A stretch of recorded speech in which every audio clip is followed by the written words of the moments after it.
Ke Bekasi beli kawat, permisi, numpang lewat. Beli payah di Tanah Abang, iya bang. Ikan kakap siapa punya? Maaf bang, mau numpang nanya. Buah sawo, buah pepaya. Oh ya bang, mau nanya apa ya? Kebanjir kanal lihat buaya. Bang, kalau terminal di mana ya? Oh, dinosaurus makan ikan teri. Ntar abang lurus, belok kiri. Ngelihat setan kita lari. Itu kan ada perempatan bang, belok kiri. Beli ikan di pasar pagi.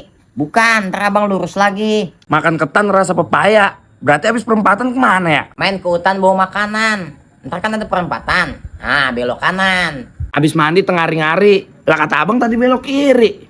Badan sakit kena biri-biri. Lurus dulu dikit, baru belok kiri. Makan kue putu sama tape. Habis itu udah sampai. Beli balon di pasar malam, belum. Masuk lagi ke dalam. Pohon palem, pohon miana. Terus kalau udah masuk ke dalam gimana?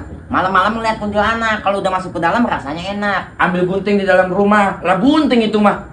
Heres bay, lu masuknya ke